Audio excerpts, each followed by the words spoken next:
Республики, современных огневых позиций.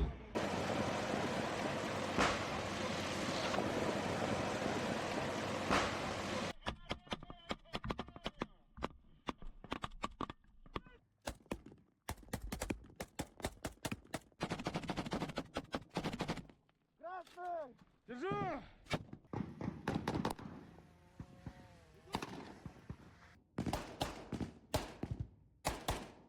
Время наложения жгута 9 часов 23 минуты.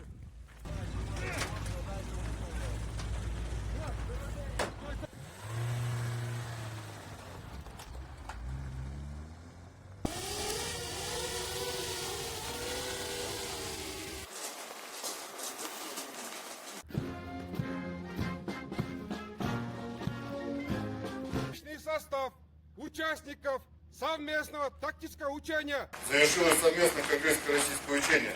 Подобного рода мероприятия укрепляют боевое содружество наших братских народов. Сегодня Россия и Кыргызстан остаются стратегическими союзниками, ведь наши страны связывают крепкие узы искренней дружбы и братства.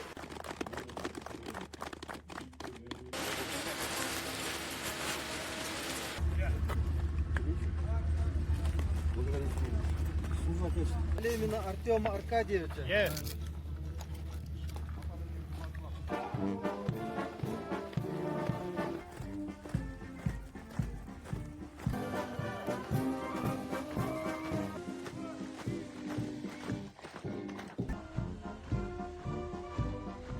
Iran terus mengembangkan senjatanya. Kali ini rudal mereka berhasil menembus pertahanan udara Amerika Serikat di Yordania.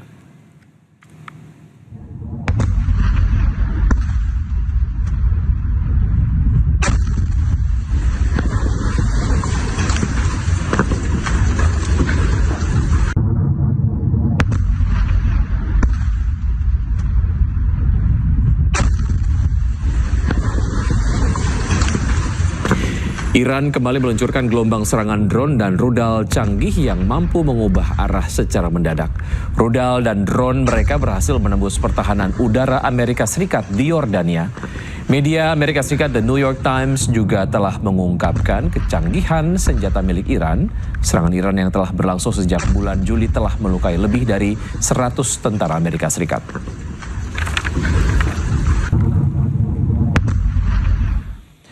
Menteri Luar Negeri Iran Abbas Araghchi melakukan pertemuan dengan Menteri Dalam Negeri Pakistan Mohsin Raza Naqvi. Pertemuan keduanya berlangsung di Teheran, Iran pada Selasa kemarin.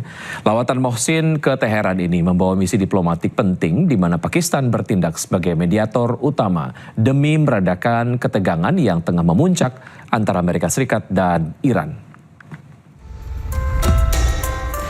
Kunjungan Menteri Dalam Negeri Pakistan Mohsin Naqvi ke Teheran, Iran pada Selasa kemarin disambut langsung oleh Menteri Luar Negeri Iran Abbas Araghchi.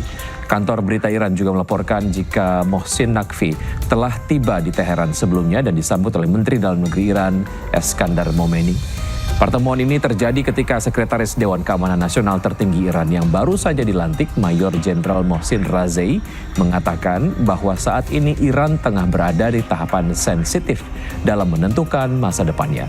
Tidak hanya soal isu global, baik Iran dan Pakistan juga sepakat untuk memperkuat hubungan bilateral mereka dan fokus pada sektor keamanan dan kebudayaan. Sementara itu, Presiden Amerika Serikat Donald Trump pada Senin kemarin mengklaim bahwa Amerika Serikat telah 100% memegang penuh kendali di Selat Hormuz.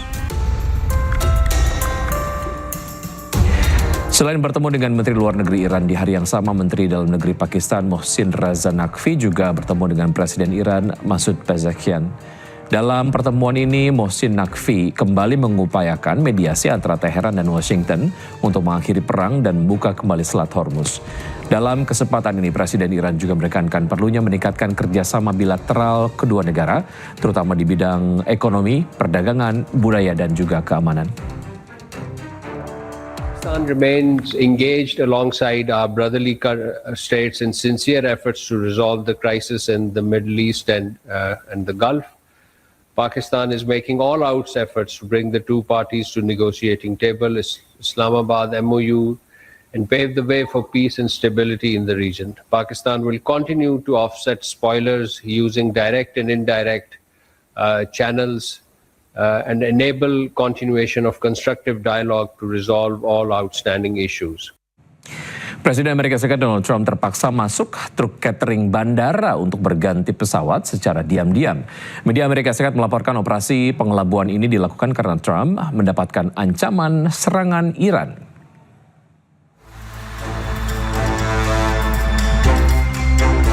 Presiden Amerika Serikat Donald Trump dilaporkan dipindahkan secara diam-diam dari Air Force One ke pesawat militer AS yang lebih kecil menggunakan truk catering bandara. Penerbangan rahasia Trump usai menghadiri KTT NATO di Ankara, Turki pada Juli lalu pun langsung menjadi sorotan. Presiden Trump pada hari Selasa mengkonfirmasi bahwa ia diam-diam dipindahkan ke pesawat militer lain setelah tim keamanannya memperingatkan adanya ancaman. Ia juga mengatakan bahwa setiap presiden yang berpengaruh pasti menghadapi banyak ancaman. Well, it's only up to Secret Service. I just follow what they'd like to do. So I go by Secret Service and the military. They wanted me to go on a different flight, a different plane, equal safety, but they wanted me to do it, so I do it. I do what they say. Any consequential president has a lot of threats. Non-consequential presidents don't get threatened. And I think that I'm maybe the most consequential president. Media AS Washington Post melaporkan operasi pengelabuan tersebut dipicu adanya ancaman Iran terhadap keselamatan Trump. Operasi ini dilakukan sehari usai AS kembali melancarkan serangan udara terhadap Iran menyusul gagalnya negosiasi antara Amerika Serikat dan Iran. Air Force One yang membawa jurnalis dan staf Gedung Putih melanjutkan perjalanan menuju Inggris, sementara Trump melakukan perjalanan secara terpisah.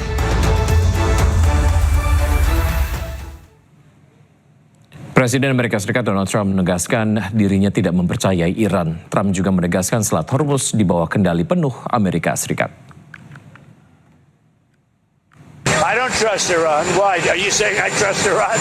I'm the last person to trust Iran. They've lied to me constantly. We have total control over the Hormuz Strait right now. They don't have control. We have total control. We own it. And at some point, maybe they'll do something and then they get blown away. But right now, we're in a very good position. We have a country that has been the bully of the Middle East for 50 years. It's really 51 if you think about it, right? We've been saying 47 for 4 years. And they're no longer the bully of the Middle East. Thank you very much, everybody. Pasukan Israel mengklaim telah menghancurkan lebih dari 300 lokasi. Mereka juga mengaku telah menemukan dan menghancurkan gudang senjata milik Hizbullah.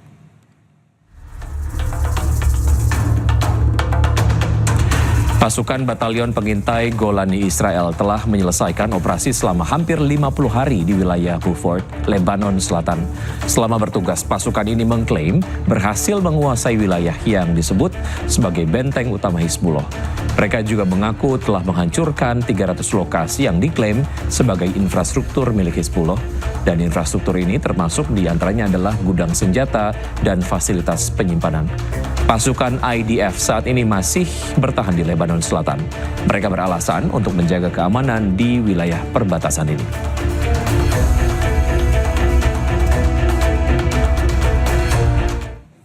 Pasukan Israel mengibarkan bendera di bangunan-bangunan bersejarah di Lebanon Selatan. Tak hanya itu, Israel juga mengibarkan bendera di rumah-rumah warga Lebanon yang hancur. Bendera Israel berkibar di atas Kastil Dobieh yang bersejarah di Lebanon Selatan. Bendera-bendera ini menghadap ke desa-desa perbatasan yang porak-poranda akibat serangan Israel. Dobieh adalah salah satu dari 5 benteng yang membentuk kawasan Kastil Gunung Amel yang diresmikan oleh UNESCO dalam daftar warisan dunia. Kedua wilayah ini masuk daftar warisan dunia dalam bahaya pada tanggal 26 Juli di bawah prosedur darurat. UNESCO menyatakan bahwa kawasan tersebut mengalami kerusakan parah. Selain di Kastil, Israel juga mengibarkan benderanya di bangunan bersejarah, rumah-rumah warga Lebanon yang hancur, serta pohon-pohon yang rusak akibat serangan Israel. أنا هذه ضايعتي يعني 36 سنة مش ظاهر منها بالمرة. يعني كانت حياتي هي عبارة عن بقلبها. بيوتنا كلها راحت، أرزاقنا كلها راحت، هذا كله ما نحن ما سألين عنه. نحن الشباب اللي قدمناها وخسرناها مثل كل هالضياع هي أهم بكتير. وهلا موضوع كمان موضوع شجر عم بيعمل غص عنا، انه كمان هذه الشجره بنربيها مثل ما ربينا اي ولد واي شاب. في شجر عمره 200 و300 و1000 و2000 سنه. Sementara itu, Menteri Pertahanan Israel Katz, menegaskan pasukannya tak akan meninggalkan zona keamanan di Lebanon Selatan.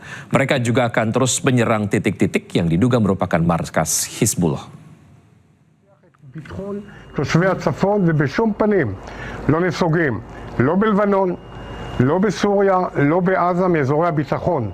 הלקח של 7 לאוקטובר, שאנחנו מגינים על התושבים על ידי זה שצה"ל נמצא כאן במקומות האלה ומגן עליהם מפשיטות, מירי ומכל שאר הדברים.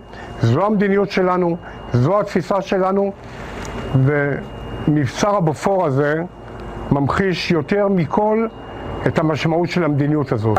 הם למטה, תושבים מוגנים, צה"ל בפנים, 200,000 תושבים בחוץ. אנחנו הורסים את התת קרקע שהם בנו כדי לפלוש לגליל, והורסים את כל הבתים במרחב. זו המדיניות שלנו, אנחנו נמשיך בה, ולא נאפשר בשום פנים לאויבים מהסוג הזה, אויבים ג'יהאדיסטים, לאיים על התושבים שלנו ולאיים על הגבולות שלנו. אנחנו כאן למעלה, הם למטה, התושבים בחוץ, החיילים בפנים והבתים הרוסים.